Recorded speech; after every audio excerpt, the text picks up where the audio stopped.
बच्चों, इस वीडियो में मैं आप लोगों को प्रेजेंट इंडेफिनिट टेंस के वाक्यों को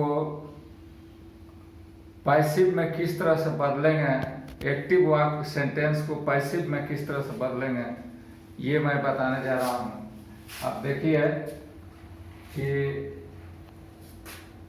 इस टेंस को पैसिव में बदलने के लिए हम एक्टिव और पैसिव दोनों का वर्ब फॉर्म लिख दिए हैं। आप इसको नोट कर लीजिए अच्छा तरीके से। ये देखिए, प्रेजेंट इंडेफिनिट का एक्टिव फॉर्म तो हम पहले ही ऑलरेडी पढ़ा चुके हैं आप लोग को, लेकिन फिर पैसिव पढ़ाते समय भी हम एक्टिव फॉर्म भी आप लोगों को लिखते जा रहे हैं ताकि आपको समझने में आसानी होगी। तो देखिए बच्चों, एक्टिव में सब्जेक्ट प्लस वर्ब 1 या वर्ब 5 आपको लिखवाए थे प्लस ऑब्जेक्ट।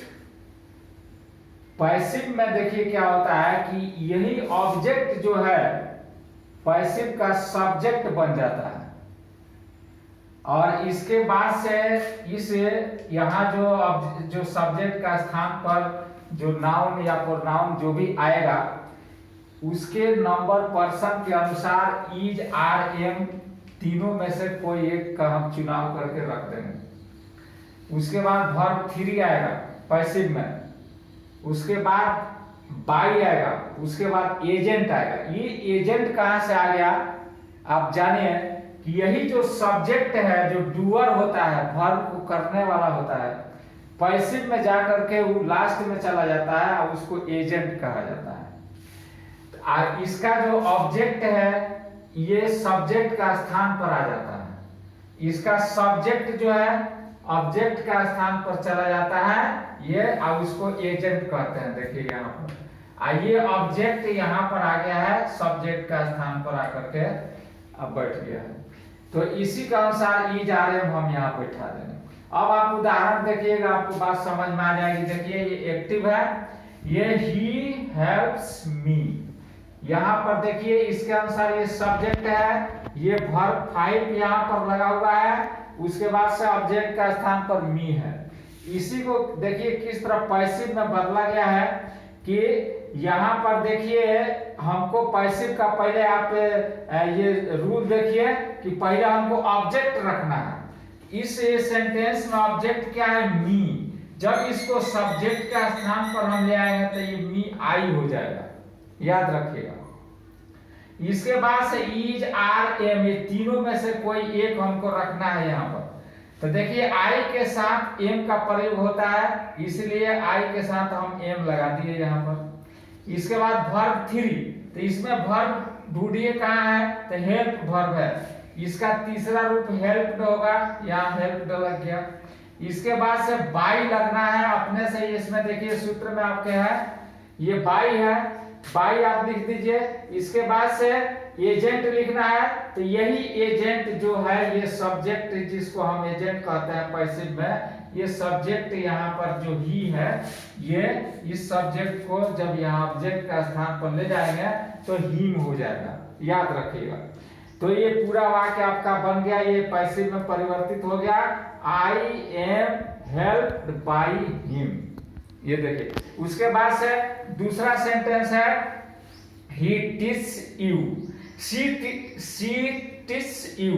तो सी यहाँ पर देखिए सब्जेक्ट है, ये आपका वर्ब हो गया, ये ऑब्जेक्ट हो गया।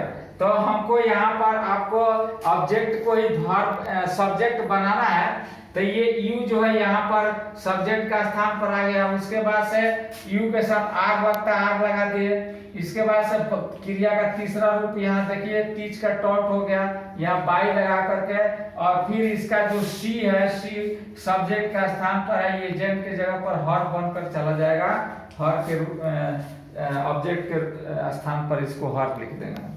इसी तरीके से तीसरा एग्जांपल देखिए, वी रेस्पेक्ट हिम। इसको भी उसी तरीके से देखिए, ये वी को बाहर हम ऑब्जेक्ट का स्थान पर बाई लगा करके रख देंगे, सब्जेक्ट का स्थान पर हिम आ जाएगा, तो हिम के जगह ही हो जाएगा सब्जेक्ट का स्थान पर। तो he is respected by us. इसमें देखिए पीपुल स्पीक हिंदी इन बिहार, माने बिहार में लोग हिंदी बोलते हैं। तो देखिए यहाँ पर माने कहने का मतलब यह है कि बिहार में हिंदी बोली जाती है।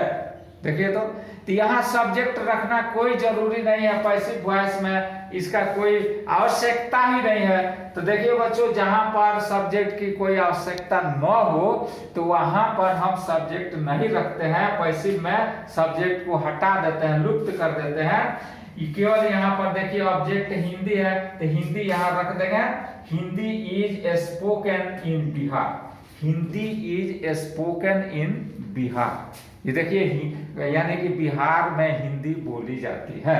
तो बोलने का काम तो लोग ही ना करते हैं, पीपुल ही तो करते हैं, ये तो ऐसे ही समझ में आ जाता है। तो इसलिए यहाँ पीपुल रखना अनावश्यक है, नहीं रखेंगे। उसी तरीके से देखिए वी एक्सपेक्ट गुड न्यूज, यानी कि हम लोग अच्छे समाचार की अपेक्षा करते हैं, उम्मीद रखते हैं।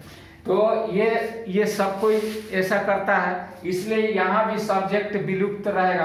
तो इसका भी पैसिव में बदलते समय ये ऑब्जेक्ट आपका गुड न्यूज है, इसी को सब्जेक्ट यहाँ बना लिया गया है। देखिए गुड न्यूज इज, यहाँ इज इसलिए रखा गया है कि ये न्यूज जो है अनकाउंटेबल नाउन है और इसके बाद से सिंगुलर कोई वर्ब आएगा, इसलिए इज यहाँ पर रखा गया है। तो गुड न्यूज इज एक्सपेक्टेड, माने अच्छे समाचार की अपेक्षा की जाती है, उम्मीद किया जाता है। तो बच्चों इसको आप अच्छा से अपना लिख लीजिए कॉपी में और ध्यान से इसको 2 बार 3 बार आप लोग पढ़िए। इस वीडियो को मैं यहीं पर समाप्त कर रहा हूं, फिर अगला टेंस से अगला वीडियो में मैं अभी बताऊंगा।